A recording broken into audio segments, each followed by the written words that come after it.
दोस्तों आपका स्वागत है मेरे टेकराइज के चैनल में। और आज हम बात करने वाले हैं ऑन पेज एसईओ के बारे में, जिसमें हम जानेंगे कि आप अपनी वेबसाइट का एनालिसिस कैसे कर सकते हैं, या आप किसी कंपनी के लिए काम कर रहे हैं तो आपको ऑन पेज कैसे स्टार्ट करना है, कौन कौन सी ऐसी चीजें हैं जिनको आपको ध्यान में रखना है ताकि ऑन पेज में आप अच्छी तरह कर पाए। क्योंकि ऑन पेज जो है एक रूट है एसईओ की, जितना अच्छा आप ऑन पेज करते हैं उतना ही कम आपको ऑफ पेज करना पड़ता है। तो आइए सीखते हैं। यहाँ पे दोस्तों सबसे इंपॉर्टेंट है, आपको पता होना चाहिए कि ऑन पेज क्या है, इसका हम क्यों यूज करते हैं, उससे क्या फायदे होते हैं। दोस्तों जैसा कि आप देख सकते हैं, मैंने ऑन पेज यहाँ पे लिखा है कि ऑन पेज क्या है। तो इसका मतलब है कि ऑन पेज जब भी हम अपने वेबसाइट में भी कोई भी कंटेंट या HTML कोड में चेंजेस करते हैं ताकि वो यूजर और गूगल को अच्छी तरह से समझ में आ पाए, गूगल आपकी वेबसाइट को हाई रैंक कर पाए और वो बेटर यूजर को एक्सपीरियंस दे, तो उसके लिए हम ऑन पेज करते हैं। इसके अलावा जो ऑफ पेज होता है वो जो है एक तरह से लिंक्स बनाना होता है। जैसे हम लोगों के पास जाते हैं तो लोगों जितने लोग हमें फीडबैक देते हैं उतना ही हमारी इंपॉर्टेंस बढ़ती है। इसी तरह गूगल में भी दोस्तों ऐसा होता है कि जितने बैकलिंक्स हमें मिलते हैं, हमें पॉपुलैरिटी मिलती है, जो भी चीजें हमें एक्सटर्नल मिल रही हैं उसे हम ऑफ पेज में गिनते हैं। और ऑन पेज में वो सारी चीजें आती हैं जिसमें हम अपनी वेबसाइट में चेंजेस करते हैं ताकि यूजर को बेटर एक्सपीरियंस मिल सके, आपके कंटेंट को बेहतर तरह से गूगल समझ सके। तो आइए देखते हैं ऑन पेज में कौन कौन से वो फैक्टर हैं जिनको आपको ध्यान रखना होता है। अगर आप किसी कंपनी में काम कर रहे हैं तो किन फैक्टर्स पे आपको ध्यान रखना है अपनी वेबसाइट को एनालिसिस करते वक्त, वो कौन कौन सी चीजें हैं। चाहे आप अपना काम कर रहे हो, चाहे आप किसी के लिए काम कर रहे हो, तो आपको कौन कौन चीजों को देखना है, आगे उसी चीजें में बात करेंगे। तो सबसे पहले दोस्तों यहाँ पे हम यूज कर लेते हैं अपनी वेबसाइट। सबसे पहले दोस्तों आपको देखना है कि वेबसाइट गूगल में है या नहीं। अगर आपने न्यू डोमेन लिया है तो ऑब्वियस नहीं देखेंगे। अगर आप क्लाइंट के लिए देख रहे हैं तो सबसे पहले आपको साइट लिखना है, फिर कॉलम लिखना है, फिर वेबसाइट का नाम। तो आप देख सकते हैं यहाँ पे मेरे कितने पेजेस गूगल में इंडेक्स हैं, यहाँ से आपको साफ साफ दिख रहा है। तो इस तरह से दोस्तों जब भी आपके पास कोई वेबसाइट आती है, सबसे पहले आपको सर्च करना है कि वेबसाइट कितना गूगल में है या नहीं। अगर वो न्यू वेबसाइट है तो आपको कोई देखने की जरूरत नहीं है। अगर पुरानी है वेबसाइट तो कितने पेजेस इंडेक्स हैं, कितने रिजल्ट हैं, उन चीजों के बारे में आपको पता होना। उसके बाद जो हमारा नेक्स्ट टॉपिक आता है वो आता है हमारे यूआरएल्स। जैसे आप किसी पेज में जाते हैं, हाँ, आप सबसे पहले देखते हैं कि पेजेस कितने हैं। ठीक है दोस्तों, यहाँ पे जैसे मैंने देखा कि भाई मैंने एक पेज डाल रखा है। सबसे पहले हम देखेंगे उनके लिंक्स कैसे डले, फिर उनका जो यूआरएल है आपको बिल्कुल अच्छे से समझ में आ रहा होगा कि most important question for UPSC. तो दोस्तों इसका मतलब हो जाता है कि आपका जो यूआरएल है वो गूगल को अच्छी तरह समझ में आ रहा है। यहाँ पे ऐसा नहीं करना है दोस्तों, आप कोई न्यूमेरिक टर्म लिख रहे हैं या हैश लगा रहे हैं, @ लगा रहे हैं, तो ऐसी चीजों का आपको यूज नहीं करना है। कोशिश करनी है कि 54 कैरेक्टर के बीच में जो है ये चीज आ जाए। आपको पता होना चाहिए कि कितने यहाँ पे कैरेक्टर डालने हैं। इसके बाद दोस्तों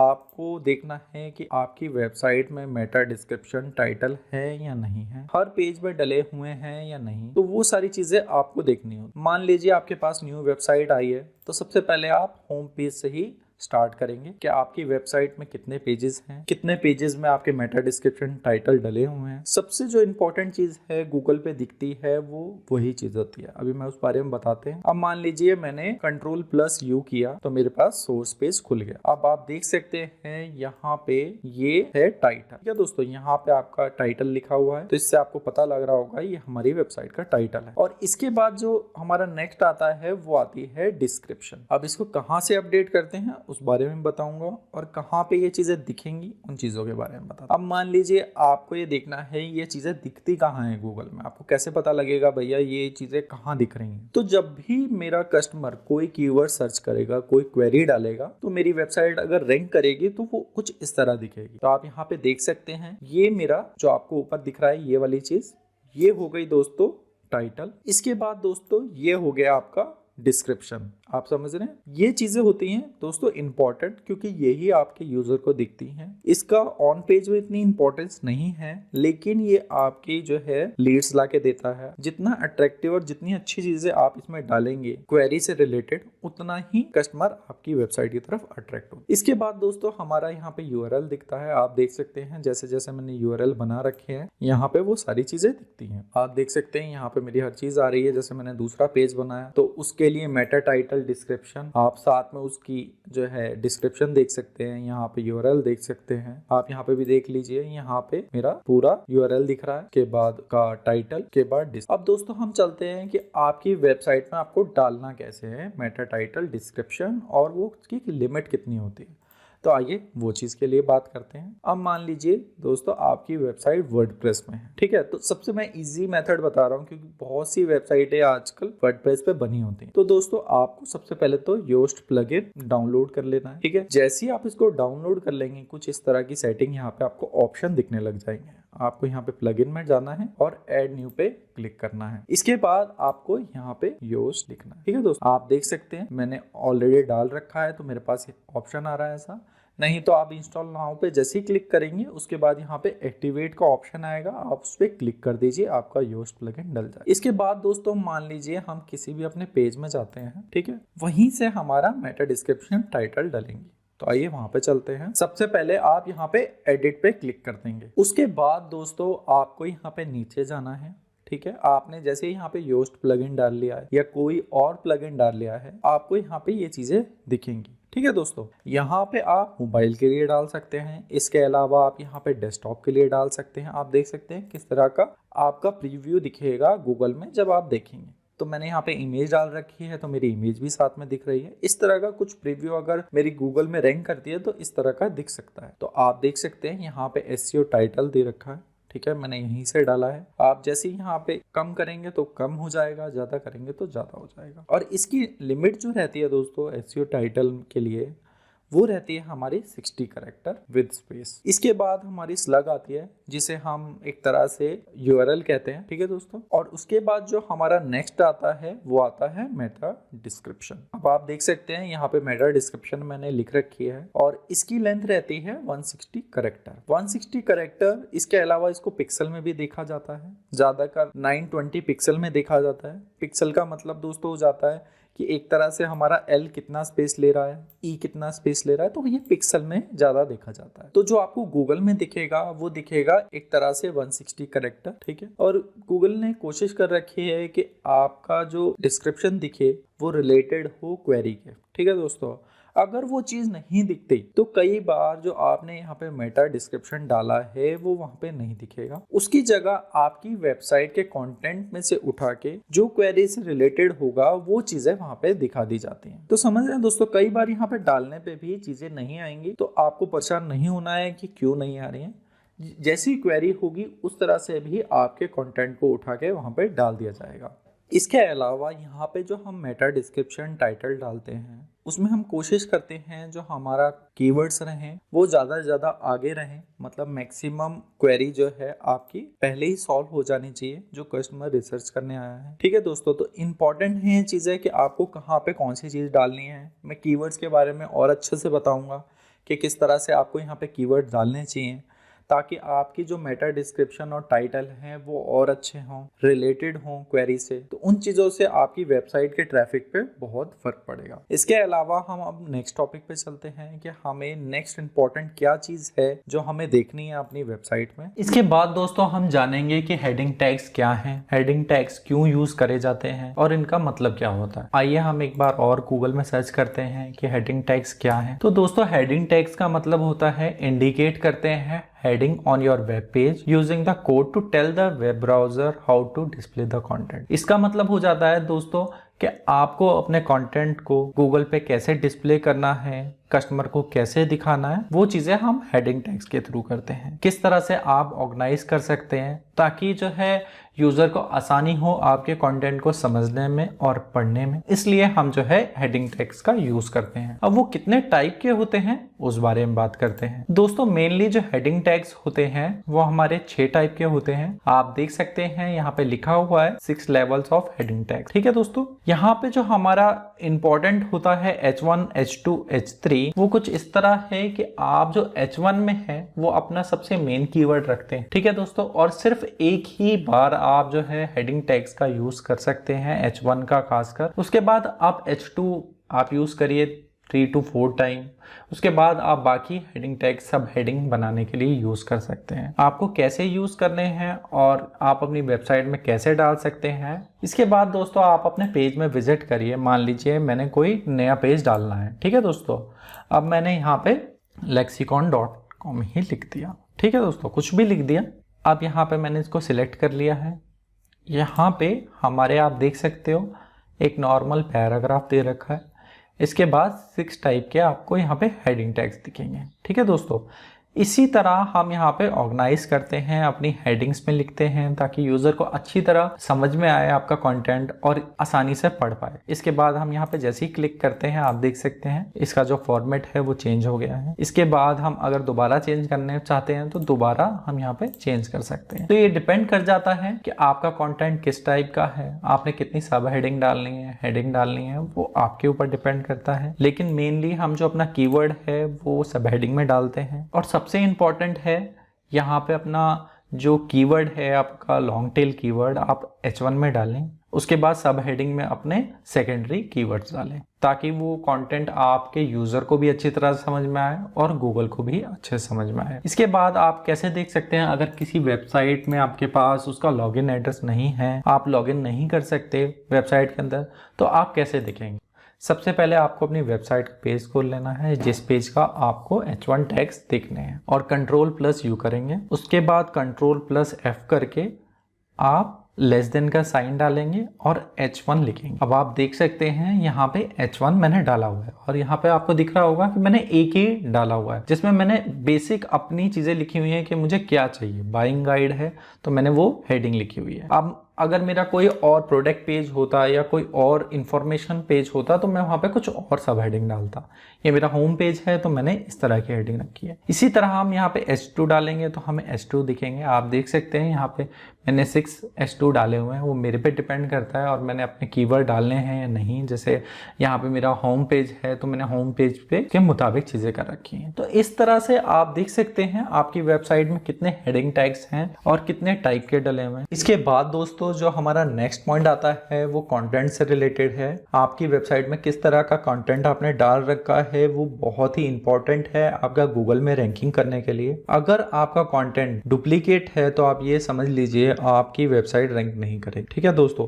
तो सबसे पहला जो हमारा काम होता है, जैसे हमारे पास कोई वेबसाइट आए तो आपको एनालिसिस करना है वेबसाइट का कि वो डुप्लीकेट उसमें कंटेंट तो नहीं है। तो उसके लिए कुछ टूल होते हैं जिनका हम यूज़ करते हैं ताकि हम जान सकें कि हमारी वेबसाइट में कंटेंट डुप्लीकेट है या नहीं है। अब यहाँ पे दोस्तों सबसे पहला सवाल आता है कि कंटेंट डुप्लीकेट का क्या मतलब होता है। कंटेंट डुप्लीकेट का मतलब होता है दोस्तों आपने कोई वेबसाइट देखी, वहाँ से कंटेंट उठा के अपनी वेबसाइट में डाल लिया। तो अगर वो पहले से इंडेक्स है जहाँ से आपने उठा के डाला है तो गूगल की नज़र में वो कंटेंट जो आपने अपनी वेबसाइट में डाला है वो कॉपीड है, वो डुप्लीकेट है। ना तो गूगल उसको इंडेक्स करेगा ना उसके लिए आपको रैंकिंग देगा। तो आपको इन चीज़ों का ध्यान रखना है कि आपको कैसे कंटेंट यूज़ करना है। तो अगर मान लीजिए मुझे चेक करना है कि कौन सा कंटेंट डुप्लीकेट है या नहीं है, तो उसके लिए से पहले आप गूगल में जा सकते हैं, ठीक है। और बहुत सारे टूल हैं जिनके थ्रू हम ये समझ पाएंगे। जैसे अभी हम एक टूल यहाँ पे लिखते हैं, ठीक है। यहाँ पे साइट लाइनर एक टूल है, ठीक है। अब हम उसमें जाएंगे तो हमें पता लगेगा कि कौन सा कंटेंट आपकी वेबसाइट में डुप्लीकेट है। तो सबसे पहले आपको वेबसाइट को ओपन कर लेना है, उसके बाद आपको पेस्ट करना है। यहाँ पे आप जैसे ही यहाँ पे पेस्ट करेंगे ये आपको सारी चीज़ें अच्छे से बता देगा कि आपके कौन कौन से पेजेस डुप्लीकेट हैं, कितना % है, कितना यूनिक है, कॉमन कंटेंट है, मतलब वेबसाइट में ही यूज़ किया हुआ कंटेंट कॉमन कौन सा है, ठीक है दोस्तों। इसमें एवरेज साइज कितना ले रहा है आपका कंटेंट लोड होने में, कितने पेजेस में कितना वर्ड्स ऑफ कंटेंट है, टेक्स्ट रेशियो कितना है, डुप्लीकेट कंटेंट कितना है। तो आप यहाँ से बिल्कुल देख सकते हैं कि कौन कौन सा कंटेंट जो है डुप्लीकेट है, इंटरनल लिंक्स कितने हैं, एक्सटर्नल लिंक्स कितने हैं, टोटल लिंक्स कितने हैं। तो आपको यहाँ से बहुत सी चीज़ें दोस्तों यहाँ पे पता चलती हैं। तो यहीं से आपको आधी चीज़ें मिल जाएंगी जो आपको कहीं और जाने की ज़रूरत नहीं है। के अलावा कि कंटेंट डुप्लीकेट है या नहीं है, तो आप अपने पेजेस में जाइए। इसके बाद जैसे ही आप अपना कंटेंट ओपन कर लेते हैं उसके बाद उसको कॉपी कर लेना है, ठीक है। और गूगल में जाना है, डबल कॉमास, ठीक है। उसके बाद यहाँ पे क्लिक कर देना है, ठीक है दोस्तों। अब आप देख सकते हैं मेरा यहाँ पे कंटेंट जो है डुप्लीकेट नहीं है। आप देख सकते हैं सिर्फ इस कंटेंट को सर्च करने पे गूगल में मेरे ही वेबसाइट आई है यहाँ पे lexicon.com। तो यहाँ से आप समझ गए होंगे किस तरह से गूगल इस चीज़ को वेरीफाई करता है कि आपका कंटेंट डुप्लीकेट है या नहीं है। अगर आप कंटेंट को डुप्लीकेट रखते हैं तो ना तो आपकी वेबसाइट पे ट्रैफिक आएगा ना उसकी रैंकिंग आएगी। तो इसलिए यहाँ पे इम्पॉर्टेंट हो जाता है कि आप इन चीज़ों का ध्यान रखें ताकि आपकी वेबसाइट में कोई इश्यू ना आए और रैंकिंग आपकी जल्दी से जल्दी आ पाए। इसके अलावा दोस्तों हमें कंटेंट में और भी चीज़ों का ध्यान रखना होता है कि आपने यहाँ पे कीवर्ड्स कहाँ पे यूज़ करने हैं। जैसे कि मैंने आपको पहले ही बता रखा है कि H1 टैग्स में आपको कैसे यूज़ करने हैं अपने कीवर्ड्स। यहाँ पे आप लॉन्ग टेल कीवर्ड डालिए, उसके बाद जो है सेकेंडरी कीवर्ड्स में आप जो है यहाँ पे डाल सकते हैं H2 में। तो इस तरह से आप अपनी वेबसाइट में कीवर्ड्स हेडिंग टैग में डालिए। उसके बाद आपको अपने कंटेंट में भी जो है कीवर्ड्स रखने होते हैं। जब आप कंटेंट राइटर को कुछ प्राइमरी कीवर्ड देते हैं कि आपको अपने कंटेंट किस बेस पे बना रहे हैं, किस क्वेरी रिजल्ट पे बनाना है, तो वो आपका एक प्राइमरी कीवर्ड होता है। उसके अलावा जो सेकेंडरी कीवर्ड होते हैं वो आप ढूंढते हैं बाकी जगहों से। जैसे कि हम टूल यूज़ करते हैं Ahref का, फ्लिकओवर का, ये टूल हैं जिनसे हम कीवर्ड फाइंड करते हैं। इसके अलावा कुछ और भी तरीके हैं जिससे आप जो है अपने सेकेंडरी कीवर्ड्स ढूंढ सकते हैं। जैसे कि मैं अपनी अगर गूगल पे जाके कुछ भी सर्च करता हूँ, फ्लावर शॉप्स, ठीक है दोस्तों, यहाँ पे मैंने ऐसे सर्च किया तो आप देखेंगे अगर इस तरह की क्वेरी गूगल पे हो रही है कोई भी, तो उसके नीचे आपको ऐसे कीवर्ड्स दिखाई देंगे। ये वो कीवर्ड्स होते हैं जो हमारे कस्टमर सर्च करते हैं गूगल पे ज़्यादा। तो अगर आपकी क्वेरी इनसे रिलेटेड है तो आप इनको यूज़ कर सकते हैं अपने कंटेंट में। इस तरह के कीवर्ड्स अगर आप अपने कंटेंट में डालते हैं तो आपको ज़्यादा फायदा मिलेगा। इस तरह से दोस्तों ये इंपॉर्टेंट चीज़ें हैं जो आपको ध्यान रखनी है अपने कंटेंट से रिलेटेड। तो आइए अब हम नेक्स्ट टॉपिक पे चलते हैं कि नेक्स्ट कौन सा इंपॉर्टेंट पॉइंट है जिसका हमें ध्यान रखना है। इसके बाद जो दोस्तों हमारा नेक्स्ट टॉपिक है वो है स्पैम स्कोर से रिलेटेड। या आपको क्वालिटी ऑफ वेबसाइट बताता है किस तरह की आपकी क्वालिटी है वेबसाइट की,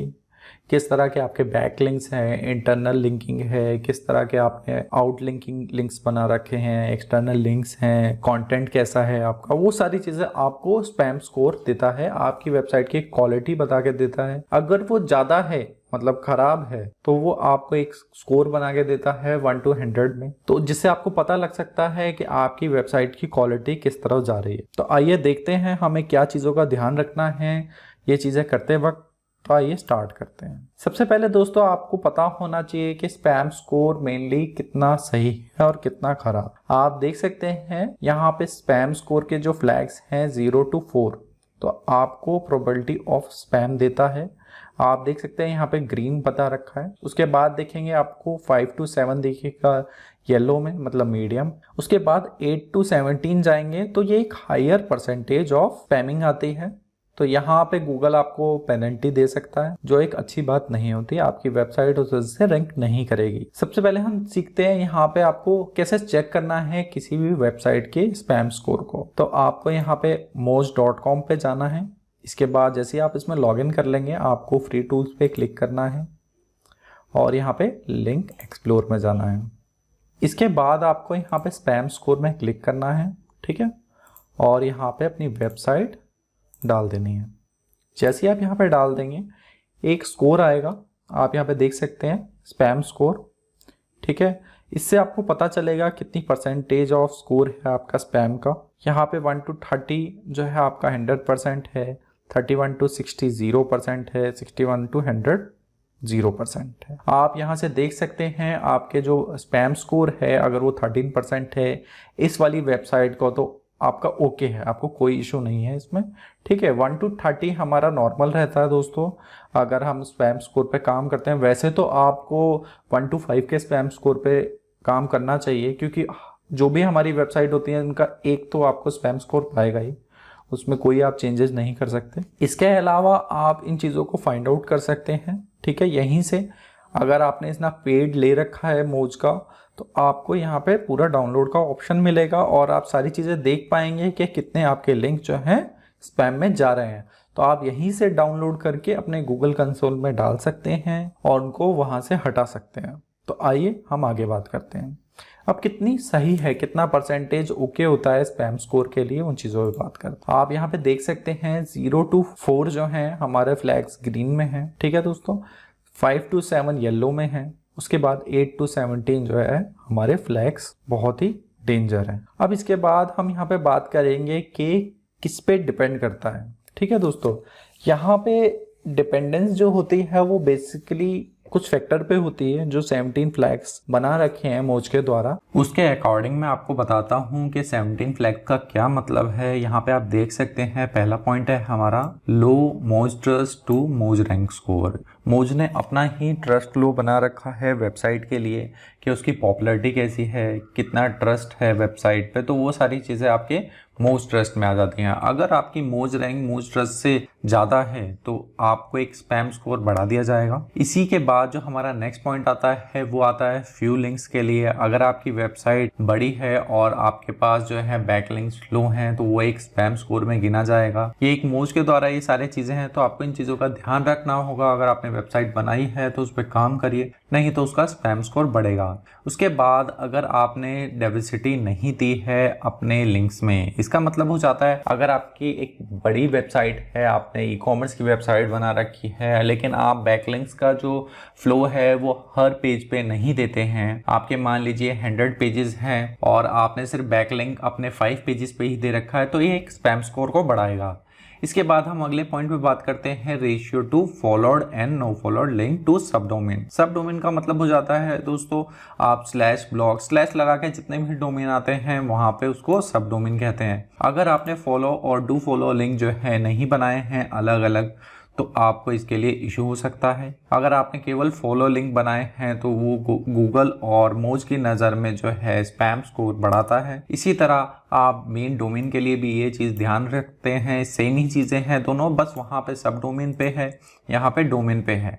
मेन डोमेन का मतलब हो जाता है आपका .com और सब डोमेन का मतलब हो जाता है स्लैश लग के जो चीज़ें आती हैं। इसके बाद जो है हम नेक्स्ट पॉइंट पर चलते हैं। इसका मतलब हो जाता है आपने एंकर टेक्स्ट कैसे यूज़ किया है अपनी वेबसाइट में। एंकर टेक्स्ट का मेन मकसद होता है ये बताना कि किस टेक्स्ट पे जो है लिंक लगा है, ठीक है दोस्तों। अगर आपने अपनी वेबसाइट को जब आप बैकलिंक बना रहे हैं तो आपने एंकर टेक्स्ट में अपनी ब्रांड लिंक्स का यूज़ नहीं किया है, ब्रांड का नाम नहीं यूज़ किया है, तो वो गूगल और मोज की नज़र में एक स्पैमिंग होती है। तो इस बात का आप ध्यान रखिए, आपको पता होना चाहिए आपको किस तरह से एंकर टेक्स्ट का यूज़ करना है। इसके बाद हमारा नेक्स्ट पॉइंट आता है थिन कंटेंट को लेकर। दोस्तों ये तो आपको पता ही होगा, अगर आपने अपनी वेबसाइट बनाई और उसके अंदर थोड़ा सा कंटेंट लिख दिया है तो ऐसा मत कीजिए। आपको अपने कंटेंट को बढ़ाना चाहिए ताकि यूज़र और गूगल की नज़र में दोनों में ही अच्छा हो। इसके बाद आप समझ सकते हैं ये बहुत ही इंपॉर्टेंट चीज़ें हैं। ये मोज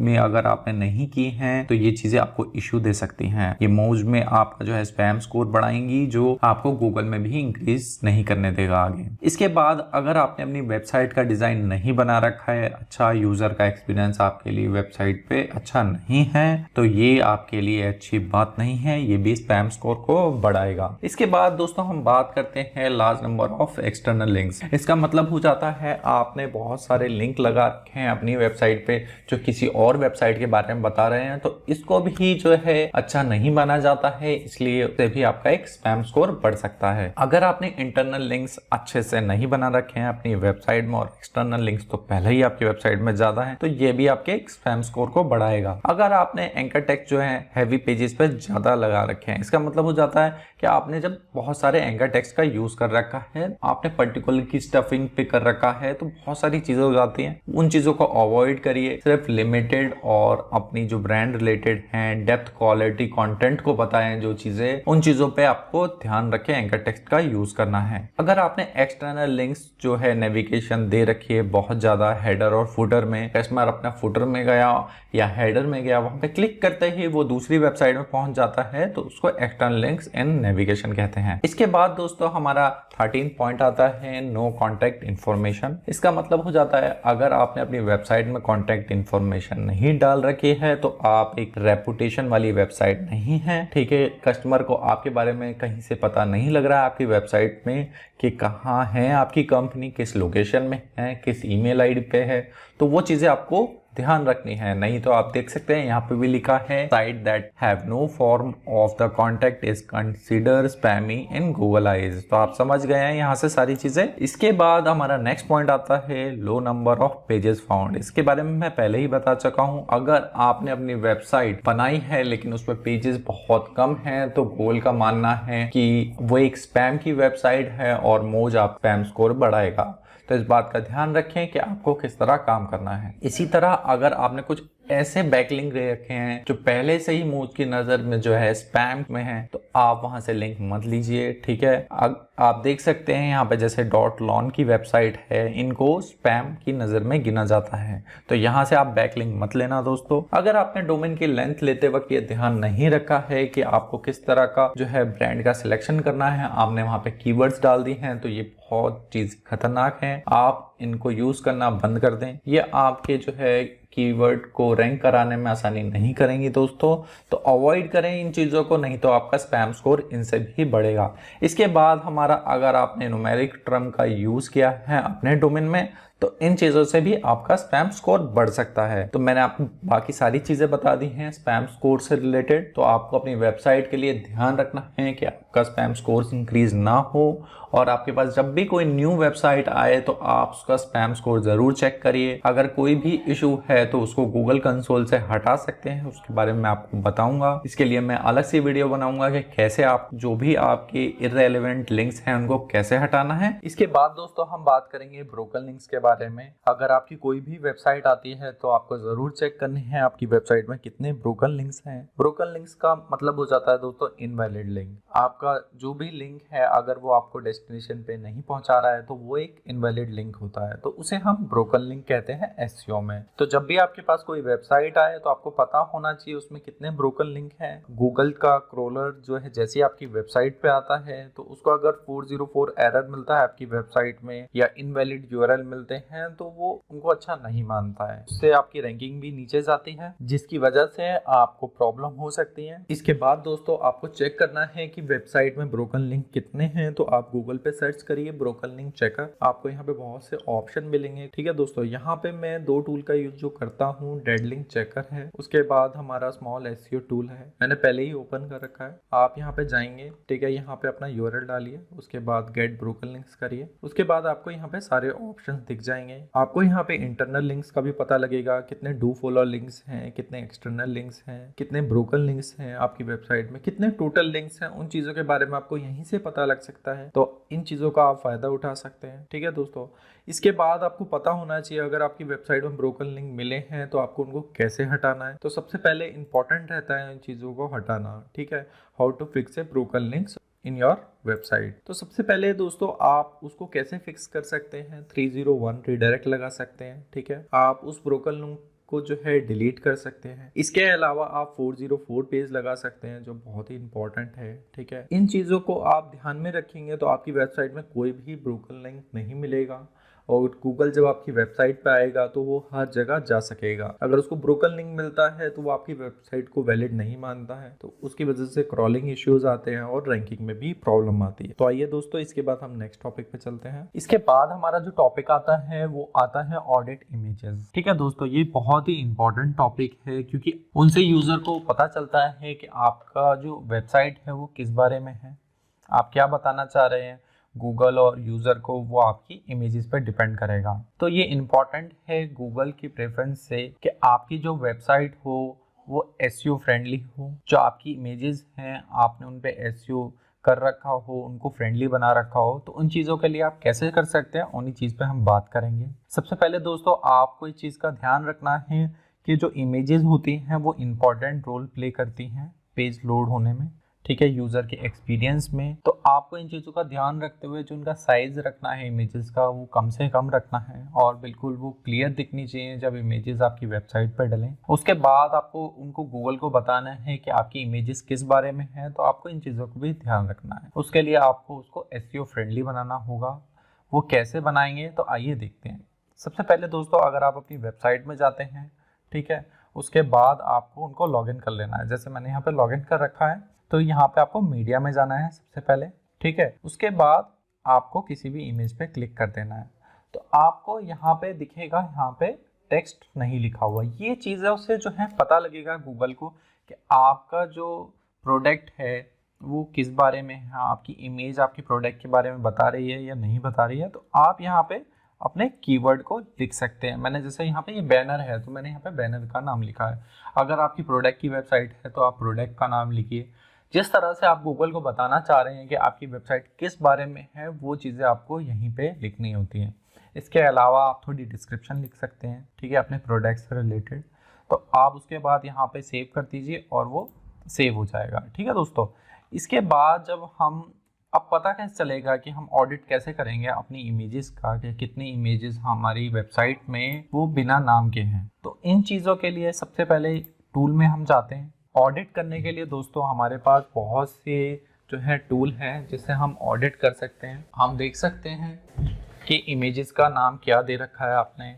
अगर आप किसी वेबसाइट को एनालाइज कर रहे हैं तो आपको कैसे पता लग सकता है वो। तो आइए देखते हैं वो कौन कौन से टूल हैं। जो मैं टूल यूज़ करता हूँ उसका नाम है इंटर मार्केटिंग निंजास, ठीक है। उसके बाद जैसे ही हम इसको यहाँ पर डालेंगे, बहुत ही ईजी मेथड है, आपको कुछ भी नहीं करना। आपके पास जैसे एनालिसिस के लिए कोई वेबसाइट आई, आपको उठाना है, ठीक है दोस्तों। उसके बाद आपको यहाँ पे टूल्स में जाना है। उसके बाद जैसे आप यहाँ पे पहुँच जाएंगे, आपको सबसे पहले अपनी यहाँ पे वेबसाइट डाल देनी है और यहाँ पे निंजा क्लिक पे क्लिक कर देना है। आप देख सकते हैं मेरी वेबसाइट में कौन सी ऐसे लिंक्स हैं या कौन सी ऐसी इमेजेस हैं जिन पे ऑल टेक्स्ट नहीं डला हुआ है, जिससे गूगल को पता लगेगा कि आपकी वेबसाइट किस बारे में है, आपकी इमेजेस क्या बताना चाह रही हैं। तो उन चीज़ों के बारे में दोस्तों आपको यहीं से पता लगता है। तो ये एक बहुत ही इंपॉर्टेंट चीज़ है, आपको एनालिसिस करना चाहिए अपनी वेबसाइट का, क्योंकि जब तक गूगल को पता नहीं होगा कि आपकी इमेजेस किस बारे में हैं तो वो आपको ऊपर नहीं कर सकता, वो आपको रैंकिंग नहीं देगा अगर आपने ये चीज़ें नहीं कर रखी होंगी। तो दोस्तों इन चीज़ों का आपको ध्यान रखना है, ठीक है। इसके अलावा आप कैसे एनालाइज करेंगे, अगर आपके पास लॉगिन पासवर्ड नहीं है अपनी वेबसाइट का तो आपको कैसे दिखेंगे, तो उन चीज़ों के बारे में हम देखते हैं अभी। क्योंकि दोस्तों जब भी हमारे पास कोई वेबसाइट एनालिसिस के लिए आती है तो हमारे पास उसके पासवर्ड या लॉगिन नहीं हो सकते, तो हमें एक ऑडिट करके देना होता है अपनी वेबसाइट के लिए, जिसे हम डिजिटल मार्केटिंग एजेंसीज में यूज़ करते हैं। तो आपको Ctrl+U दबाना है अपनी वेबसाइट के लिए और Ctrl+F करना है। उसके बाद आप सर्च करेंगे, ठीक है, जैसे मैंने यहाँ पे Alt+= सर्च कर रखा। तो आप देख सकते हैं यहाँ पे आपको दिख रहा होगा, यहाँ पे ये डबल कॉलम में जो है खाली ये चीज़। तो यहाँ पे दोस्तों आपका जो भी आप नाम डालेंगे अल्ट टेक्स्ट का, वो यहाँ पे आपको दिखेगा।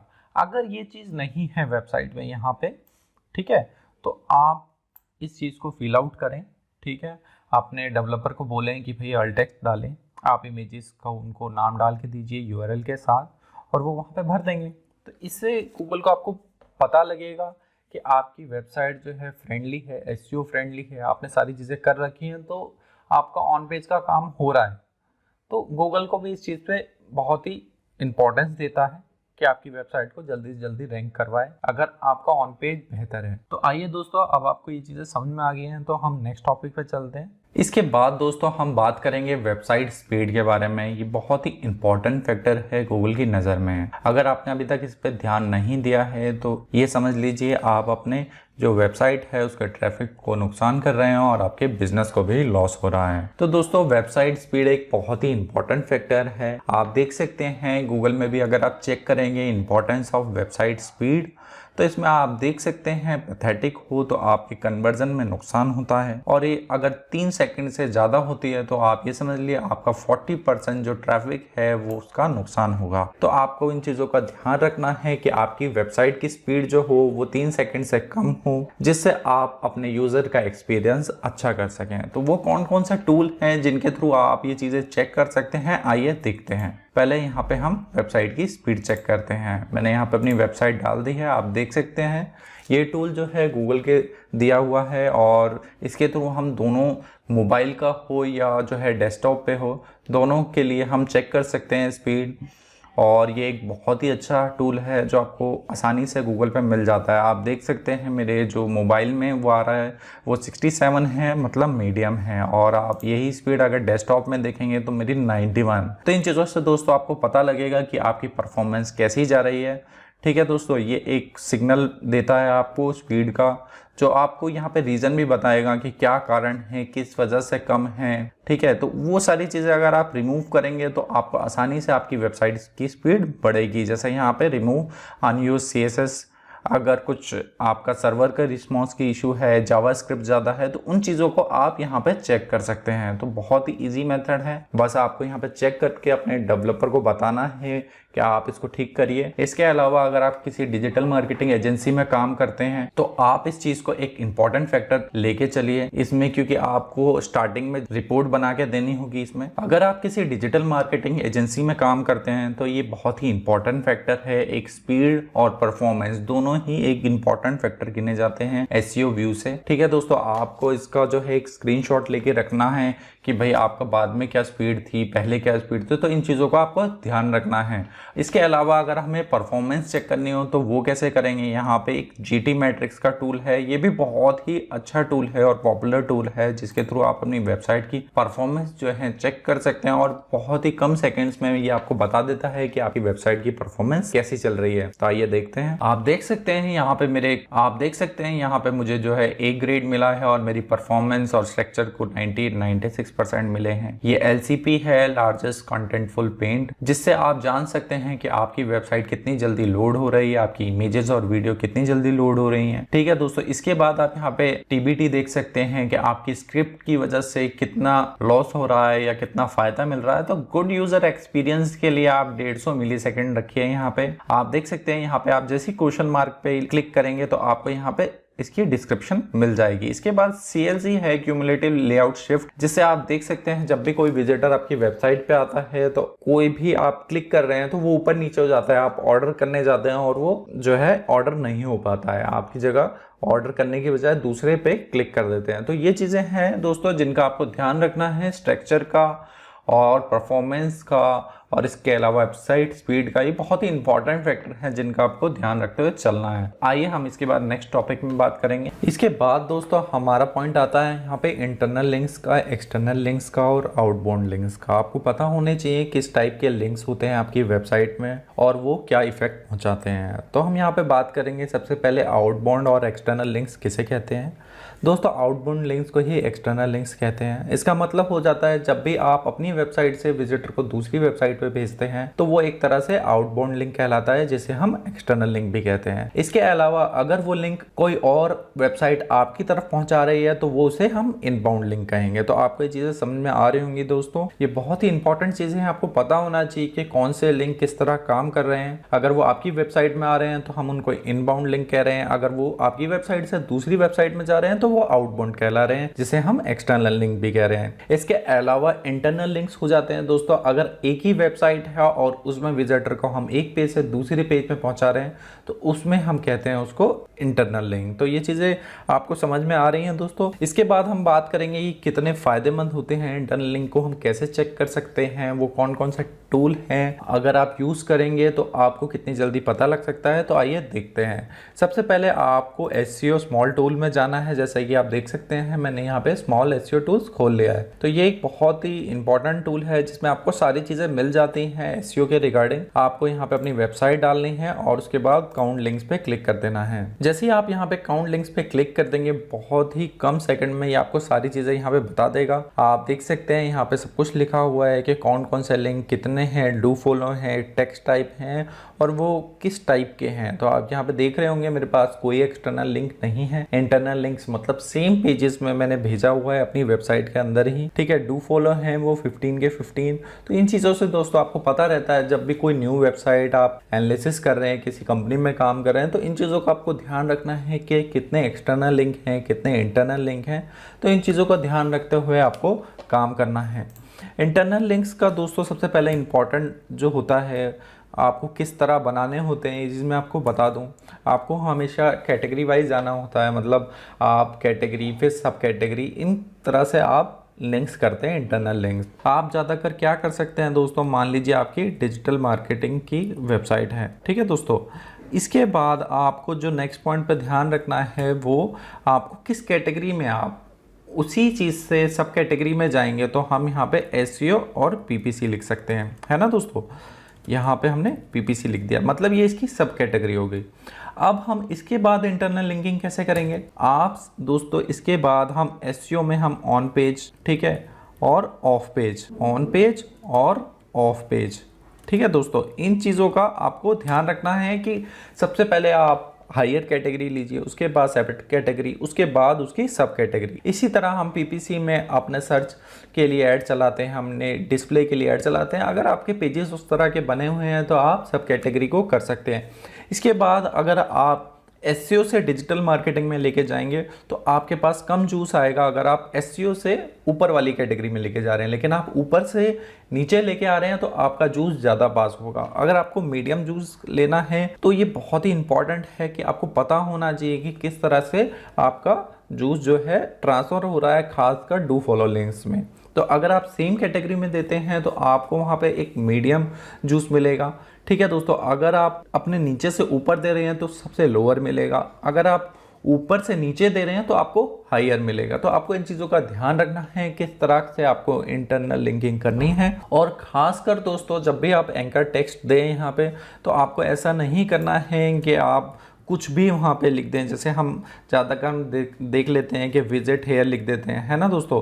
आप एंकर टेक्स्ट में ऐसी चीज़ें ना डालें। जब आप डिजिटल मार्केटिंग से SEO में एंकर टेक्स्ट डाल रहे हैं तो आपको यहाँ पे दोस्तों यहाँ पे SEO लिखना है, या आपके जो भी कीवर्ड्स हैं उससे रिलेटेड आप चीज़ें वो डालिए, ताकि जब गूगल का क्रोलर आए तो उसको पता रहे कि आपका कंटेंट किस बारे में है और आप जहाँ पे भेज रहे हैं वो कंटेंट उससे मिल रहा है या नहीं मिल रहा है। अगर आप ऐसा नहीं करेंगे तो आपको नुकसान होगा और आपको गूगल वेटेज नहीं देगा। तो दोस्तों ये सारी चीज़ें बहुत ही इंपॉर्टेंट हैं, आपको सीखनी चाहिए। तो आइए आगे बात करते हैं। इसके बाद दोस्तों हम नेक्स्ट पॉइंट पर चलते हैं। अगर आपके पास वेबसाइट आ गई है, आपके पास गूगल कंसोल उसका सेटअप हो गया, तो आप लिंक का कैसे पता लग सकते हैं। उसके बाद दोस्तों आप यहाँ पे देख सकते हैं, यहाँ पे आप लिंक्स में जाएंगे, अपने गूगल कंसोल को पहले ओपन कर लेंगे, उसके बाद यहाँ पे लिंक्स पे क्लिक करेंगे। आप जैसे यहाँ पे लिंक्स पे क्लिक करेंगे आपके पास सारे यहाँ पे लिंक्स आ जाएंगे। जैसे आप देख सकते हैं इंटरनल लिंक्स, एक्सटर्नल लिंक्स, ठीक है, top linking sites, top linking text. तो यहाँ पे आपको सारी चीज़ें मिलेंगी जो आप तक आपकी वेबसाइट में हो चुकी होंगी। जैसे ही आप गूगल कंसोल यहाँ पे डाल लेंगे, कुछ दिनों बाद आपको यहाँ पे ये चीज़ें दिखने लग जाएंगी। अब मैं यहाँ पे दोस्तों अगर मैं यहाँ पे इसको ओपन करूँ तो यहाँ पे आपको 16 इंटरनल लिंक्स दिख रहे होंगे, ठीक है। मेरे होम पेज से कहाँ कहाँ लिंक जा रहे हैं, ठीक है। आप इसको यहाँ पे और ओपन करेंगे तो आपको दिखेगा कि ये पेज मेरा किस तरह बाकी पेजों से इंटरलिंक कर रहा है। इसके बाद हम जैसे ही वापस जाते हैं आप यहाँ पे एक्सटर्नल लिंक्स देख सकते हैं। यहाँ पे दोस्तों एक्सटर्नल लिंक का मतलब हो जाता है कि वेबसाइट में जो आपके पास इंटरनल लिंक्स आए हैं, ठीक है दोस्तों, एक तरह से इनबाउंड लिंक्स कहते हैं जिसे हम। तो इन चीज़ों का आपको ध्यान रखना है कि किस चीज़ों का क्या मतलब है। आप यहाँ पे क्वेश्चन मार्क पे क्लिक करेंगे तो वो चीज़ें आपको बिल्कुल समझ में आएंगी। आपको यहाँ पे क्लिक करना है, आप देख सकते हैं इनकमिंग लिंक्स यहाँ पे लिखा हुआ है। मतलब मेरी 22 साइटों से मेरे पास 39 लिंक्स आए हैं मेरे पर्टिकुलर पेज के लिए, ठीक है दोस्तों। तो आपको यहाँ पे हर चीज़ यहीं पे मिल जाएगी, आपको कहीं जाने की ज़रूरत नहीं है, आपको सारी चीज़ें यहीं पे पता लग जाएंगी। इसके बाद यहाँ पे हम देख सकते हैं वो कौन कौन सी साइट हैं जिनसे हमें मैक्सिमम लिंक्स मिले हुए हैं, जैसे टॉप लिंकिंग साइट्स हैं, ठीक है दोस्तों। इसके बाद आप यहाँ पे देख सकते हैं वो कौन कौन से टेक्स्ट हैं, वो कौन कौन से एंकर टेक्स्ट हैं जिन पे आपने लिंक ले रखे हैं। तो दोस्तों ये बहुत ही इंपॉर्टेंट चीज़ें हैं जो आपको समझनी चाहिए, जो आपके लिए फ़ायदेमंद है कि कौन कौन से एंकर टेक्स्ट का आप यूज़ कर रहे हैं। पर्टिकुलर आप जो एंकर टेक्स्ट यूज़ करते हैं दोस्तों वो आपके कीवर्ड से रिलेटेड होना चाहिए। अगर वो ऐसा नहीं होता है तो गूगल को पता ही नहीं रहता है कि आप किस टॉपिक के लिए काम कर रहे हैं, तो वो आपको रैंकिंग कैसे देगा। तो आइए दोस्तों ये सारी चीज़ें अगर आपको समझ में आ गई हैं तो हम नेक्स्ट टॉपिक की तरफ चलते हैं। दोस्तों इसके बाद जो हमारा टॉपिक है वो है टेक्निकल एसईओ। टेक्निकल एसईओ से हमारा मतलब हो जाता है ऑप्टिमाइज करना अपनी वेबसाइट को क्रॉलिंग एंड इंडेक्सिंग फेज के लिए। क्रॉलिंग का मतलब है आपके कंटेंट को रीड करवाना सर्च इंजन के थ्रू। यहाँ पे जो हमारे सर्च इंजन होते हैं वो एक टीम भेजते हैं बोट्स की जो आपके कंटेंट को रीड करते हैं। उनका काम ही होता है नए कंटेंट को ढूंढना जो भी सर्च इंजन पे आए हैं। और इंडेक्सिंग का मतलब हो जाता है उसको अपने डाटाबेस में सेव करना। जब भी कोई क्वेरी जनरेट होती है तो वहीं से वो कंटेंट उठा के वहां पे दिया जाता है। डिपेंड आपकी पॉपुलैरिटी कितनी है, आपके कौन से कीवर्ड्स पे काम कर रहे हैं, उसके थ्रू आपके वहां पे कीवर्ड्स जो है रैंक करते हैं। इसके बाद दोस्तों यहाँ पे दोस्तों टेक्निकल एसईओ का मतलब है हमारा आपके टेक्निकल जो है प्रॉब्लम को सॉल्व करना, चाहे वो क्रॉलिंग से रिलेटेड हो या इंडेक्सिंग से रिलेटेड हो। तो अगर ये चीजें आपकी सॉल्व रहती हैं, अगर आपकी वेबसाइट रीड ही नहीं होगी सर्च इंजन के थ्रू, तो आपकी कीवर्ड्स कैसे रैंक होंगे। तो इसलिए हमें टेक्निकल एसईओ पे ध्यान देना होता है। बेसिकली जो हमारा टेक्निकल एसईओ है, इसके अलावा दो पार्ट और हैं, जैसे हम ऑन पेज और ऑफ पेज कहते हैं। ठीक है दोस्तों, मैंने अभी तक जो बात करी है वो ऑन पेज एसईओ की करी है। पर्टिकुलर जो एक पेज पे काम किया जाता है, जैसे Meta description, title, URL, content, keywords, वो सारी चीजें आप कैसे डालते हैं वो मैंने ऑन पेज एसईओ में बताया है। इसके अलावा जो टेक्निकल एसईओ हो जाता है, जिसमें आप क्रॉलिंग और इंडेक्सिंग जैसे इश्यूज को सॉल्व करते हैं, उसे हम टेक्निकल एसईओ कहते हैं। इसके अलावा जो है हमारा ऑफ पेज एसईओ होता है, जिसमें वेबसाइट का प्रमोशन होता है। वो मैं आपको अगली वीडियोज में बताऊंगा कि किस तरह से आप ऑफ पेज कर सकते हैं। टेक्निकल एसईओ में कुछ हमारे पॉइंट्स होते हैं जिनका आपको ध्यान रखना होता है। सबसे पहले दोस्तों उसमें आता है हमारा साइट मैप। सबसे पहले साइट मैप जो है ब्लूप्रिंट होता है आपकी वेबसाइट का, जो सर्च इंजन को हेल्प करता है क्रॉलिंग और इंडेक्सिंग कराने में। आपकी वेबसाइट, आपका कंटेंट कहां पे है, कहां पे नहीं है, वो सर्च इंजन को बेहतर तरह से समझाता है। जैसे आप देख सकते हैं यहाँ पे 4 टाइप के जो है साइट मैप है। मेनली XML है, वीडियो साइट मैप है, न्यूज साइट मैप है, इमेज साइट मैप है। तो गूगल आपकी चीजों को बेहतर तरह से समझ सके, इसलिए यहाँ पे साइट मैप बनाया गया है। ये किस किस में है? याहू, गूगल, बिंग, इसके अलग अलग साइट मैप बनते हैं जो ये हेल्प करते हैं उनको समझने में आपके कंटेंट। ठीक है दोस्तों, इसके बाद देखेंगे हम क्यों जरूरी है, क्यों नहीं है। ठीक है, और कहां से बनता है, कैसे हम इसको जनरेट कर सकते हैं, उन चीजों के बारे में बात करेंगे। सबसे पहले दोस्तों यहाँ पे हम साइट मैप जनरेट करते हैं कुछ प्लगइन्स के थ्रू। अगर हमारी वर्डप्रेस की वेबसाइट है तो उसमें हम जो है योस्ट का प्लगइन डालते हैं, तो उसमें ऑटोमेटिक ये चीजें होती हैं। ठीक है, मैंने आपको पहले ही बताया आपको योस्ट का प्लगइन कैसे डालना है। उसके बाद आपको कुछ पॉइंट्स का ध्यान रखना होता है कि आपको वेबसाइट का सेटअप कैसे करना है। उसके बाद हम चलते हैं इसके बाद की चीजों में। ठीक है दोस्तों, XML एक साइट मैप है। ठीक है, इसके अलावा हमारा HTML भी साइट मैप होता है। XML हमारा होता है क्रोलर्स के लिए, मतलब सर्च इंजन के लिए, और जो हमारा HTML होता है वो होता है हमारा यूजर्स के लिए, उनको नेविगेशन देने के लिए, आपकी वेबसाइट को बेहतर तरह से उनको समझाने के लिए। ठीक है दोस्तों, हम कुछ ऑनलाइन टूल्स का भी यूज कर सकते हैं। अगर आपकी वेबसाइट HTML में है या PHP में है, तो जैसे जिस तरह की वेबसाइट होगी उसी तरह का हम टूल जो है यूज कर सकते हैं जनरेट करने के लिए XML साइट मैप। तो आप देख सकते हैं यहाँ पे हमारे पास xmlsitemap.com है। मैं आपको बताऊंगा अभी इसका कि कैसे आप बना सकते हैं। आपको कुछ नहीं करना, जैसे आप अगर XML साइट मैप जनरेट कर रहे हैं तो आप अपने डेवलपर को दे दिए और वो फटाफट आपको करके दे देगा, कोई इश्यू नहीं आता इसमें। ठीक है, इसके बाद आपको सबमिट करना होता है गूगल कंसोल में जाके। तो वो सारी चीज़ों का आपको ध्यान रखना है कि क्या क्या उसमें पॉइंट है। ये मैं आपको ओवरऑल चीज़ें बता रहा हूँ, कैसे करना है इस बारे में मैं अभी आपको बताता हूँ। को यहाँ पे सारी चीज़ें दिख रही होंगी कि आपका सक्सेस दिख जाता है, किस तरह से सेव करना है। फिर जो जो इश्यूज आते हैं वो भी आप देख सकते हैं। अगर वो सक्सेसफुल हो गया है तो वहाँ पे आपको बता देगा, अगर नहीं हुआ है तब भी वो इशू इसी तरह आपको समझा देगा। इसके बाद दोस्तों आप देख सकते हैं कि आपके कितने पेजेस इंडेक्स हुए हैं, कितने नहीं हुए हैं। इसके बाद क्या क्या एरर आए हैं, उन चीज़ों के बारे में आप सारी चीज़ें जान सकते हैं।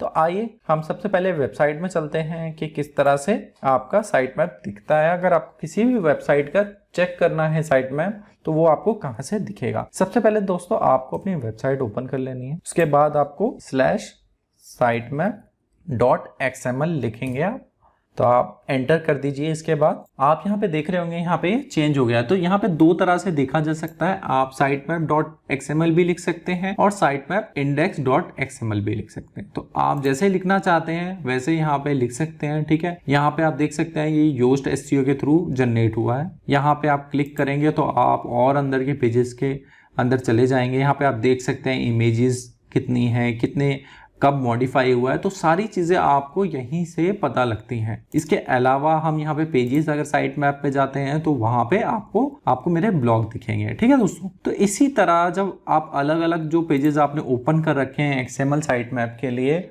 तो वो सारी चीज़ें आपको यहीं से दिखती हैं। ये बहुत ही सिंपल प्रोसेस है दोस्तों, आपको कोई परेशान होने की जरूरत नहीं है। ठीक है, इसके बाद हम देखेंगे कि साइट मैप जनरेट कैसे करते हैं। आइए देखते हैं। तो ये बहुत ही पॉपुलर साइट मैप जनरेटर है, आप इसका बहुत ही इजी तरह से यूज कर सकते हैं। तो यहाँ पे आपको लेक्सिकॉन अपनी वेबसाइट डाल देनी है और यहाँ पे हमने डाल दिया।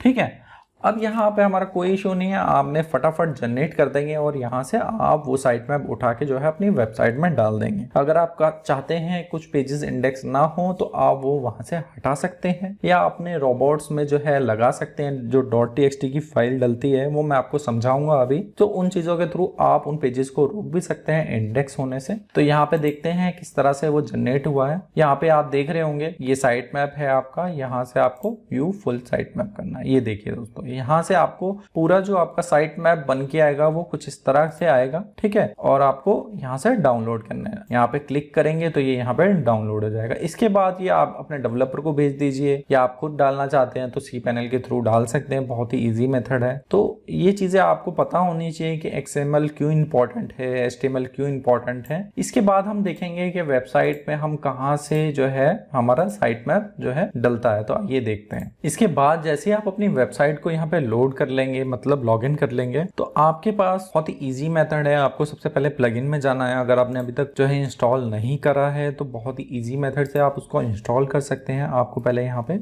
योस्ट लिखना है। यहाँ पे मैंने पहले से डाला हुआ है, तो आप यहाँ पे जैसे इंस्टॉल नाउ पे क्लिक करेंगे ये एक्टिवेट का ऑप्शन आएगा और एक्टिवेट करते ही आपका योस्ट का प्लगइन जो है चालू हो जाएगा। तो इसमें कोई इशू नहीं है। इसके बाद जैसे ये ओपन हो जाता है आपको यहाँ पे SEO सेटिंग में जाना है और सर्च अपीयरेंस पे क्लिक करना है। आप देख सकते हैं यहाँ पे मेरे पास और भी पॉइंट आए हैं। इसके बाद आपको इन चीजों पे जाना है। ये वो चीजें हैं जहां से आप अपने साइट मैप की सेटिंग कर सकते हैं। आपको पोस्ट चाहिए नहीं चाहिए, सर्च इंजन पे किस तरह की सेटिंग चाहिए, तो वो सारी चीजें आपको यहीं से मिल जाएंगी। इसी तरह आप पेजेस को सर्च इंजन को दिखाना चाहते हैं, नहीं मतलब ब्लॉग को दिखाना चाहते हैं, पेजेस को दिखाना चाहते हैं, जो जो आपको चीजें चाहिए वो आप यहीं से देख सकते हैं। चाहे वो मीडिया के लिए हो या आर्चीज के लिए हो, ब्रेड क्रम्स के लिए हो, तो ये सारी चीजें आप यहीं से सॉल्व कर सकते हैं। बहुत ही इजी मेथड है।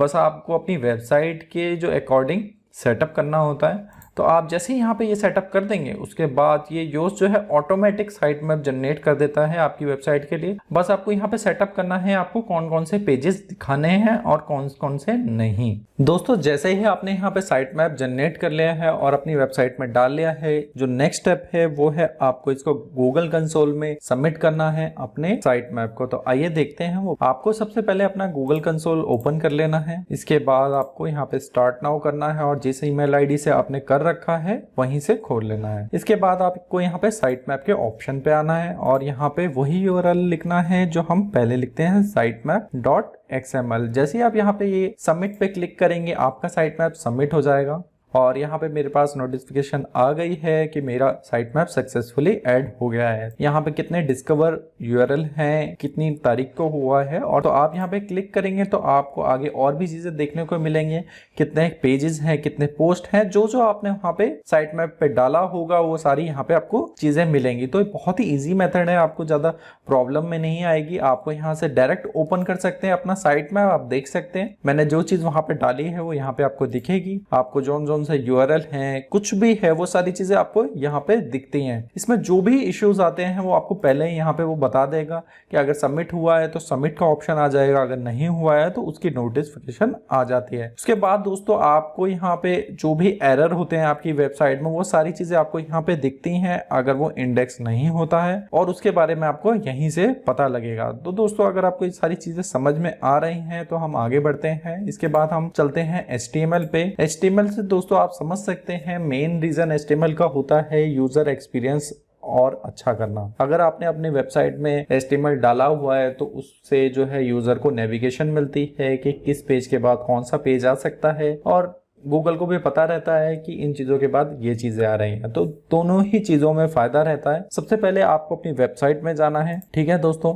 इसके बाद आपको कुछ प्लगइन डाउनलोड करने हैं जो HTML जो है आपकी वेबसाइट में डाल सकते हैं, वो ऑटो जनरेटेड होते हैं, ठीक है दोस्तों। अब मैं आपको दिखाता हूँ। इसके बाद जो आप देख सकते हैं मैंने यहाँ पे यूज किया हुआ है WordPress simple HTML site map. दोस्तों आपको इसको सर्च करना है और एक्टिवेट कर देना है, सेम प्रोसेस जैसा हमने योस्ट के लिए किया था। आपको किस तरह से बनाना हटाना है मैं आपको यहाँ पे बता देता हूँ। यहाँ पे सिर्फ आपको पेजेस सेलेक्ट करना है, ठीक है। आपको डेट, टाइटल जिस ऑर्डर में लेना है उस हिसाब से करना है। अगर आपको कुछ कैटेगरी है तो उस कैटेगरी में दिखा देना है। डेप्थ कितनी रखनी है वो आप डाल सकते हैं। उसके बाद आपको जिन चीज़ों को यहाँ से हटाना है आप उन चीज़ों को यहाँ से हटा सकते हैं और इस कोड को आप अपनी वेबसाइट में जो है डाल सकते हैं। मैं दिखाता हूँ मैंने कैसे डाला है, बहुत ही सिंपल तरीका है। तो आइए देखते हैं। सबसे पहले आप देखेंगे यहाँ पे मैंने HTML साइट मैप का बना रखा है। इसको एडिट पे क्लिक कर देंगे। जैसे आप क्लिक करेंगे आपका एक नया आपका पेज ओपन हो गया है। इसके बाद आप देख सकते हैं मैंने पहले ही यहाँ पे कोड डाल रखा था। अब मैंने यहाँ पे जैसे ये कोड डाला है उसके बाद हम इसका व्यू देखते हैं किस तरह का पेज व्यू दिख रहा है। इस तरह के जो मैप होते हैं उसको साइट मैप कहते हैं, जिससे यूजर को पता रहता है कि कौन सा पेज कहाँ पे है और कितने पेजेस हैं। अगर उसको कुछ भी प्रॉब्लम आ रही है यूजर को तो इजी नेविगेशन होती है। इस वजह से हम HTML साइट मैप डालते हैं। तो दोस्तों अगर आपको समझ में आ गई हो सारी चीजें तो हम नेक्स्ट पॉइंट पे चलते हैं। आइए देखते हैं। इसके बाद दोस्तों हमारा जो नेक्स्ट टॉपिक है वो है robot.txt। इसका मतलब समझते हैं। सबसे पहले robot.txt वो फाइल होती है जो सर्च इंजन के जो स्पाइडर्स और क्रोलर्स होते हैं उनको बताती है किन पेजेस को आपको आना है और किन पेजेस पे आपको नहीं आना है। तो मेन मकसद है इसका आपके पेजेस पे आने से रोकना, जिन पेजेस को आप नहीं चाहते इंडेक्स हो या क्रॉल हो गूगल और पिंग या याहू के जरिए। आइए देखते हैं इसको कहाँ पे सेव करना है और कैसे हम बना सकते हैं। दोस्तों मेनली जो robot.txt होता है वो इम्पोर्टेंट नहीं होता उन वेबसाइट के लिए जहाँ पे आप किसी चीज़ को रोकना नहीं चाहते, आप पेजेस को इंडेक्स करवाना चाहते हैं सारे, तो उन चीज़ों की ज़रूरत नहीं है। लेकिन आप जहाँ पे अपनी वेबसाइट में किसी पेज को इंडेक्स होने से रोकना चाह रहे हैं, चाहे वो आपके लॉगिन पेज हो या आपके कार्ट के पेजेस हों, तो उन चीज़ों को रोकने के लिए हमें मेनली robot.txt की ज़रूरत पड़ती है। इसका मेन जो है इंपॉर्टेंस 3 रीजंस की वजह से है। मान लीजिए आपके किसी लॉगिन पेज को आपको रोकना है, कुछ पेजेस आप ऐसे चाहते हैं कि भाई इंडेक्स ना हो, तो उन चीज़ों को हम कैसे रोक सकते हैं वो robot.txt लगा के। और कुछ अगर आपकी वेबसाइट बहुत बढ़िया और आप चाह रहे हैं कि जो क्रोलर है उसको पता रहे किस पेजेस पे जाना है और उनका टाइम बचे ताकि फटाफट आपकी वेबसाइट पे विजिट हो क्रोलर और उसके बाद आपकी वेबसाइट इंडेक्स हो गए, तो उन चीज़ों को ध्यान रखने के लिए हम मैक्सिमम क्रोल बजट रखते हैं ताकि हमारे ज़्यादा से ज़्यादा इंपॉर्टेंट पेजेस जो हैं इंडेक्स हो पाएँ और जो नहीं इंपॉर्टेंट है उनको हम नो इंडेक्स में डाल दें। इसके बाद दोस्तों आता है प्रिवेंट इंडेक्सिंग ऑफ रिसोर्सेज। दोस्तों अगर हम चाहते हैं कि हमारी इमेजेस और PDF सेव ना हो, इंडेक्स ना हो गूगल में, तो उन चीज़ों को रोकने के लिए हम यूज़ कर सकते हैं robot.txt का। तो इन मेन 3 रीजंस की वजह से जो है हम robot.txt का यूज़ करते हैं। तो सबसे पहले आपको robot.txt को अपना जनरेट कैसे करना है और उसको कैसे सेव करना है मैं आपको वो बता देता हूँ। सबसे पहले दोस्तों आपको पता होना चाहिए आपको अपनी वेबसाइट में कैसे चेक करना है robot.txt। तो आप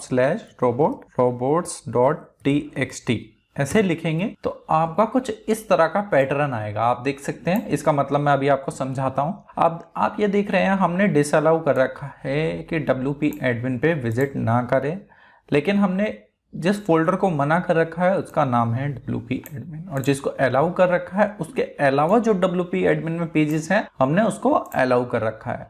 तो आइए देखते हैं इसके बारे में और चीज़ों को समझते हैं कैसे आपको क्रिएट करना है। यहाँ पे आप देख सकते हैं यूजर एजेंट /images। तो दोस्तों यही पैटर्न होता है इसको लिखने का। आपको यूजर एजेंट, फिर यहाँ पे अगर आप स्टार का यूज करते हैं जैसे आप यहाँ पे देख सकते हैं, इसका मतलब हो जाता है आपके जो भी सर्च इंजन पे क्रोलर्स हैं उनको रोकना पर्टिकुलर उस चीज़ के लिए जहाँ पे आपने ये चीज़ें लगा रखी हैं। जैसे आपने डिसअलाउ कर रखा है इमेजेस के लिए, तो इसका मतलब हो जाएगा जितने भी वेब क्रोलर्स हैं उनको इमेजेस को इंडेक्स या क्रोल नहीं करना है। इसका मतलब ये हो जाता है दोस्तों, समझ रहे हैं आप। जब तक क्रोलिंग नहीं होगी तो मतलब इंडेक्सिंग नहीं होगी। तो ये चीज़ें हैं जिनका आपको ध्यान रखना है। इसके बाद आप यहाँ पे देख सकते हैं हम यहाँ पे गूगल बोर्ड और उसके नीचे इमेजेस लिखी है। तो इसका मतलब हो जाता है कि गूगल बोर्ड है, जो गूगल का बोर्ड है वो इमेजेस को इंडेक्स नहीं करेगा।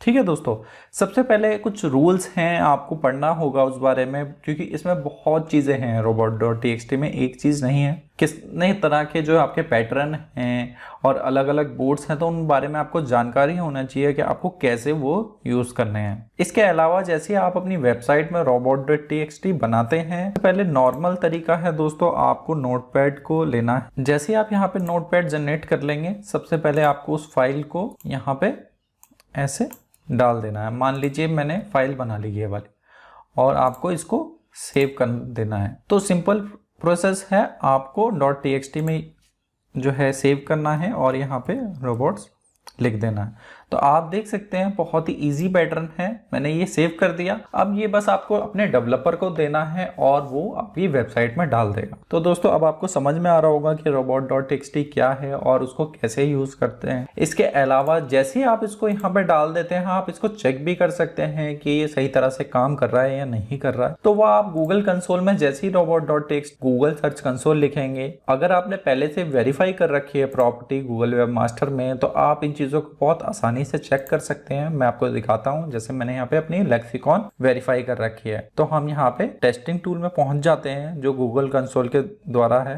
ठीक है, अब आप देख सकते हैं मेरे यहाँ पे वही वर्जन आ रहा है जो यहाँ पे था, तो दोनों सेम ही चीजें दिखाते हैं आपको। अब यहाँ पे आपको 0 एरर दिख रहे हैं, 0 वार्निंग दिख रही है। तो इन चीजों से आप चेक कर सकते हैं कि आपके जो सेटअप आपने डाला है उसमें कोई इश्यू तो नहीं है।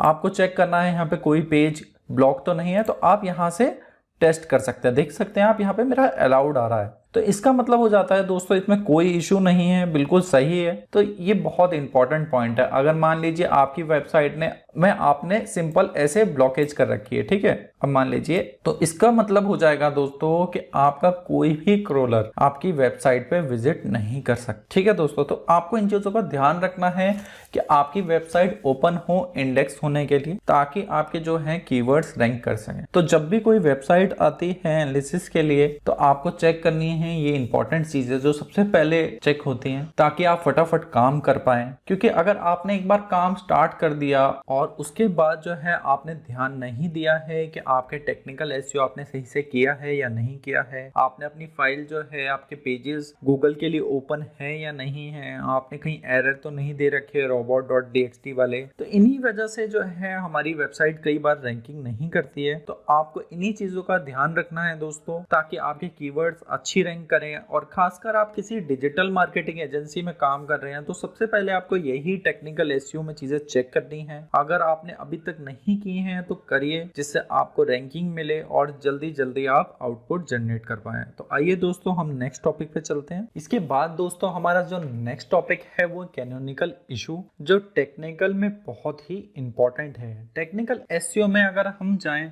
तो कैनोनिकल इशू को सॉल्व करना बहुत ही जरूरी होता है, जिसमें ये बताता है गूगल को आपका मास्टर पेज कौन सा है। मतलब मान लीजिए आपने 2 पेजेस बनाए हैं और उसमें सेम कंटेंट है, तो गूगल को वो बताएगा कि आपका कौन सा इंपॉर्टेंट पेज है, किसको आप रैंक करवाना चाहते हैं। तो वो सारी चीजें हम कैनोनिकल यूज करके करते हैं। तो मेनली इसका कारण क्या होता है, हम उस चीज के बारे में बात करेंगे। सबसे पहले हम जानते हैं किस कारण की वजह से जो है हमारा कैनोनिकल इशू आता है। तो आइए चीजों के बारे में बात करते हैं। तो जैसे हम यहाँ पे डुप्लीकेट कंटेंट में जाते हैं, तो यहाँ से स्टार्ट होती है हमारी कैनोनिकल इशू की कहानी। यहाँ पे जैसे हम अगर 2 पेजेस हैं और उसमें सेम कंटेंट है, तो हम गूगल को बता पाएंगे कि कौन सा पेज हमारा ओरिजिनल है। अगर आप ऐसा नहीं करते हैं तो हो सकता है जो हमारा इंपॉर्टेंट पेज नहीं है वो रैंक कर जाए और वो आपको आउटपुट जनरेट ना करके दे।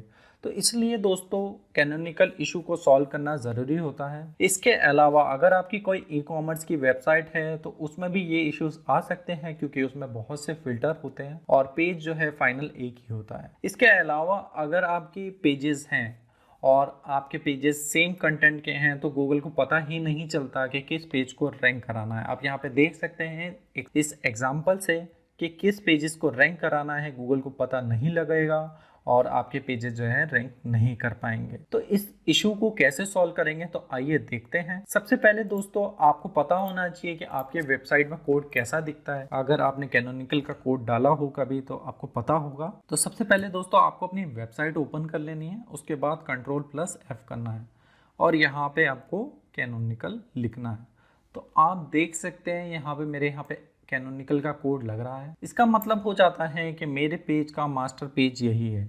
अगर मान लो इस पेज पे आने के लिए दोस्तों आपको कोई फिल्टर से गुजरना हो या गूगल को कहीं और से पेजेस मिल रहे हो जो सेम पेज पे आपको पहुंचा रहे हैं, तो गूगल को वो बताएगा कोड कि इस पेज का जो मास्टर पेज है वो यही है। इसी तरह मेरे बाकी पेजेस में भी जाएंगे तो आपको यही चीज़ें मिलेंगी और इस कोड को लगाना बहुत ही ईजी है। आपको सिर्फ बाकी का कोड सेम रखना है और ये वाला जो अपनी यहाँ पे कैनोनिकल अपनी वेबसाइट है यहाँ पे चेंज कर देना है। तो बहुत ही ईजी प्रोसेस है और ये जो कोड लगता है आपका सिर्फ हेडर में लगता है दोस्तों। अगर आपकी HTML की वेबसाइट है तो आपको ये डेवलपर को कोड देना है और इजीली वो आपको वेबसाइट पर पुट कर देगा और आपका इश्यू सॉल्व।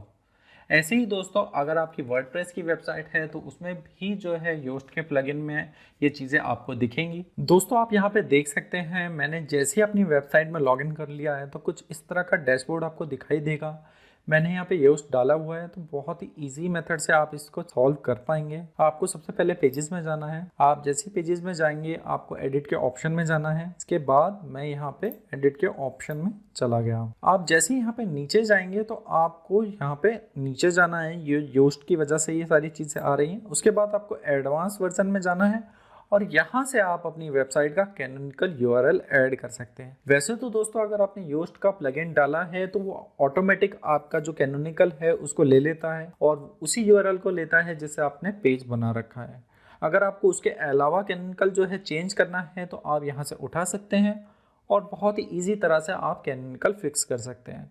तो इस तरह से दोस्तों SEO में जो है कैनोनिकल इशू को सॉल्व किया जाता है। मैंने इस वीडियो में आपको सारी SEO की चीज़ें मेन जो है बताई हैं। अगर आप किसी डिजिटल मार्केटिंग एजेंसी में काम कर रहे हैं तो आप किस तरह से काम करेंगे, किस तरह से आउटपुट निकालेंगे, मेनली जैसी ही वेबसाइट आती है तो सबसे पहले आपको कौन कौन सी चीज़ों का ध्यान रखना है। खासकर सबसे पहले आपको टेक्निकल SEO करना होता है। उसके बाद आप ऑन पेज SEO के लिए जाते हैं जिसमें मेटा डिस्क्रिप्शन टाइटल आते हैं। जैसी ये चीज़ें आपकी सारी चीज़ें हो जाती हैं उसके बाद आपको एक बार रीचेक करना होता है पॉइंट वाइज बना के कि आपका जो काम है वो पूरा हो गया। जैसे ही ये काम पूरा हो जाएगा उसके बाद हम ऑफ पेज के लिए जाते हैं। डायरेक्टरी सबमिशन, पिंग सबमिशन वो स्टार्ट के लिए होता है। ओके दोस्तों, अगर आपको मेरी वीडियो पसंद आई हो SEO से रिलेटेड तो मेरे चैनल को लाइक करना और सब्सक्राइब करना मत भूलना।